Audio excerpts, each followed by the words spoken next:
I mean, you're always in this Met uniform, whether it be a fantasy camp but what does it mean today just to be out with guys? Well, it's kind of surreal in a way, especially getting to see a lot of guys that, maybe I watched from afar, different teams, or after I retired, a Mets player, getting to know them a little bit better. Like today, meeting Curtis Granderson for the first time, and he said, dude, I got to hand it to you, or not hand it to you, but I got to tell you a story. When I first signed, I was in the A-ball in Florida, and you were down on a rehab assignment, and you bought the whole Phillies team a spread after the game, and we got the leftovers, and that was the best I'd eaten in a while, and thank you. So it's pretty cool. It's funny you mentioned Curtis, because speaking of him, and you take a look at Curtis, you take a look at yourself, you take a look at other guys of your era, played the game with such a joy. I mean, Lindor does it, but there's so much analytics and so much pressure on these guys. Do you think some of the joy has been sucked out of the game for the athletes? I don't know. I mean, I guess they're just having joy in a different way. I'm not a big fan of the little celebrations after the home runs with whatever gimmicks that season. Like every team, like every year, has got something different. And just, I don't know, the celebrations of home runs.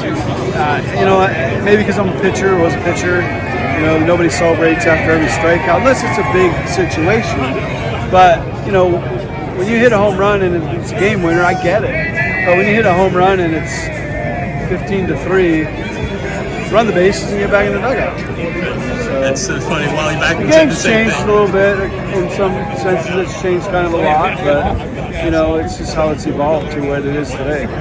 It's funny because I remember at Fantasy Camp when you were down by the pitching tubes and watching different guys pitch. You're such a student of the game. Right now, the premium is on max velocity for all these, even high school. And the game has changed. There aren't that many guys that have good secondary pitches.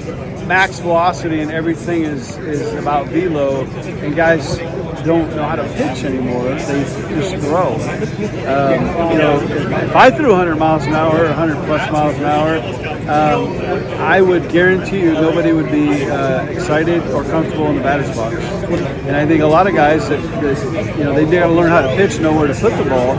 But there's no way if you have a 100 mile an hour fastball that you should have an ERA above 3.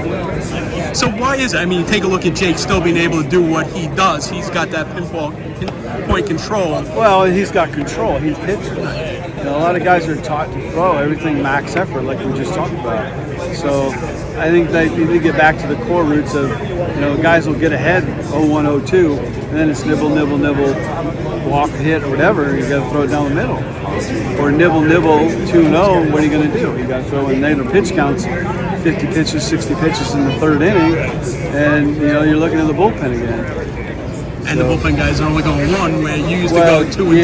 And then but these bullpen guys are just getting wore out day in and day out, and you can't sustain that over 162 game season.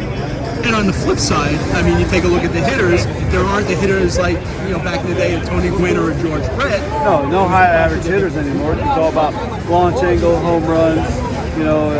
Guys hit 25, drive in 80. That's big salary guys.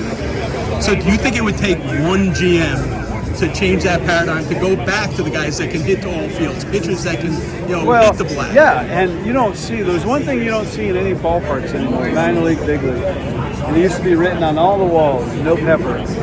Guys don't play pepper. They don't make that good solid just making contact anymore. Guys don't bunt guys over anymore. But now the next thing you know, it's playoffs, World Series. Well, now we got to bunt a guy over. What's bunting? You know what I mean? So it's you got to practice these things all the time. And from a pitcher standpoint, everyone hates doing PFPs, as we call them, spring trainings. Dreaded, blah, blah, blah. Pitchers fielding practice. But every year in the playoffs, World Series, somebody screws up one of those plays, which costs them the game. Yeah, if not the World Series. They can't do a toss to first base. Yeah. And they can't. Well, they don't have to do it anymore. But until they regulated that, they couldn't even throw an intentional walk. It's just taking pride in that stuff.